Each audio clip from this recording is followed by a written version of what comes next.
Hello', মই আজি আপোনালোকক দেখুৱাম বামলা মাছৰ কাৰী। যিসকলে শুকান মাছ খাই ভাল পায় তেওঁলোকৰ কাৰণে নিশ্চয় এইটো খুব উপযোগী হ'ব। চাওকচোন মই কেনেধৰণে বনাওঁ।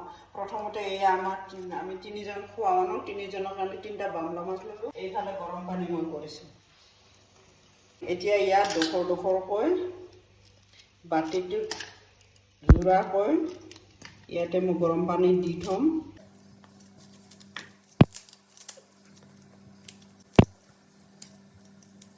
উতলা গৰম পানী দি কমেও 15-20 মিনিট ৰাখি দিম এই মাছখিনি ঢিলা হোৱালৈকে। এয়া আলুখিনি অকণমান বইল কৰি লওঁ, 2টা ডাঙৰ আলু। এতিয়া এই মাছখিনি ঠাণ্ডাও হ'ল আৰু নৰমো হ'ল, গতিকে ইয়াক পিচকৈ কাটি লওঁ। আৰু ইয়াত থকা ভিতৰত কিবা থাকিলেও এইবিলাক ধুনীয়াকৈ উলিয়াই পেলাই দিম।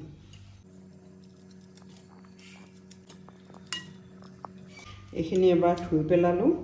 এতিয়া ঠাণ্ডা পানী লৈছোঁ, নেক্সটবাৰ আকৌ এবাৰ ধুই দিম।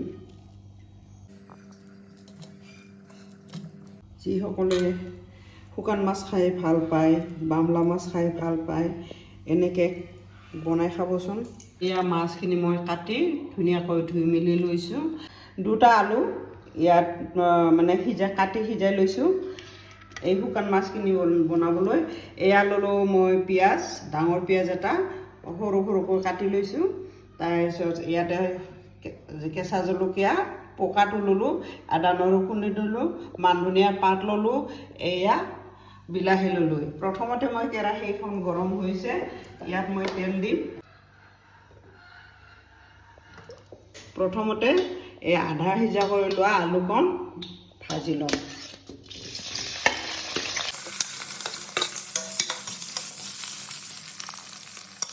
ইয়াতে মই এতিয়া এই আলুখিনিৰ জোখেৰে ইয়াত নিমখ দিম।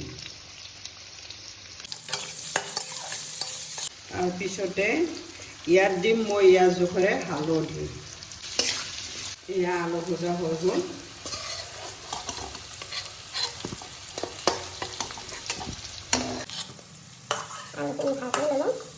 অকণমান ৰঙচুৱা হ'ব দিলোঁ, আৰু ইয়াত যিমানখিনি নিমখ হালধি লাগে সেইখিনি দিলোঁ। আকৌ এই নিমখ হালধি দিয়াৰ ফলত তেল বাচি গ'ল। এই বাচি যোৱা তেলখিনিতে এই মাছখিনি ফ্ৰাই কৰিম।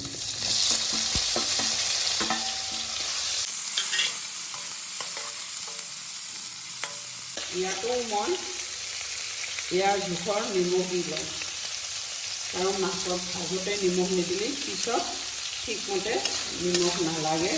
সেইকাৰণে মই ইয়াৰ জোখমতে নিমখকণ দিলোঁ, হালধিও দি ল'লোঁ।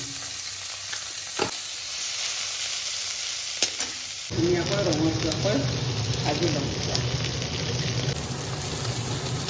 মাছখিনি লুটিটো দিলোঁ ৰঙচুৱা হ'বলৈ। ভজা হৈ গ'ল।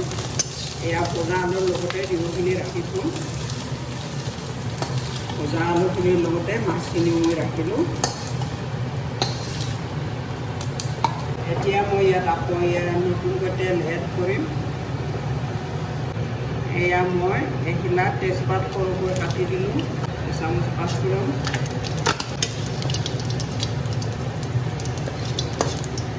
এতিয়া মই ইয়াত দিম কাটি লোৱা পিঁয়াজ।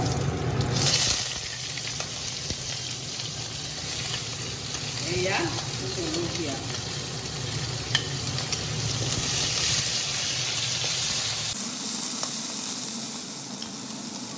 পিঁয়াজকণ ৰঙচুৱাকৈ ভাজি ল'ম।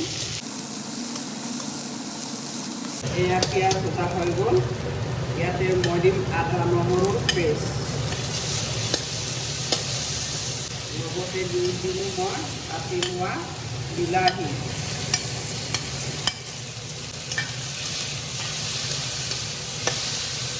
ইয়াতো ইয়াৰ জোখমতে মই নিমখ দি লওঁ, লগতে হালধি।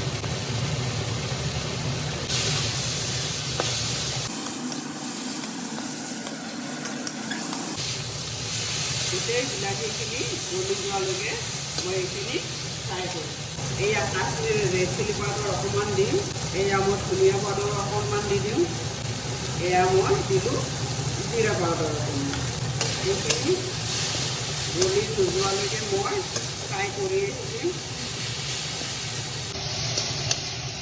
এয়া দেখিলেনে বিলাহী ইয়াত নাইকিয়া হৈ গ'ল। সুন্দৰকৈ বিলাহীখিনি ভাঙি গুড়ি হৈ গ'ল সিজি। লগতে এই মছলাৰ ওপৰতে ভাজি লোৱা মাছ আৰু আলু কেইডোখৰ দিম।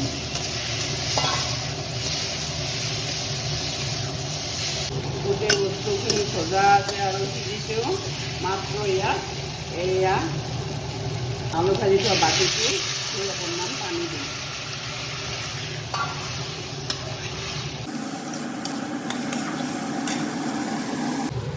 ইয়াত তৰকাৰীকণ অকণমান ঢাকি দিম। ইয়াত ঢাকনি গুচাই চালোঁ আৰু অকণমান পানী শুকাই এই কাৰীকণ নমাই থ'ম। হৈ গৈছে তৰকাৰীখন। গতিকে মই ইয়াতে মান ধনিয়াৰ পাত কেইবিলাক দিলোঁ। মান ধনিয়াৰ পাত দিলোঁ আৰু ভালকৈ লৰাই চলাই নমাই থোৱা হৈছেনে?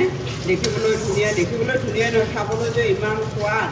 গৰম ভাতৰ লগত আপুনি দাইল অকণমান আৰু এয়া কাৰীৰে ভাত খাব, দুগৰামান বেছিকৈ খাব পাৰিব। ইমানেই সোৱাদযুক্ত। এয়া হৈ গ'ল।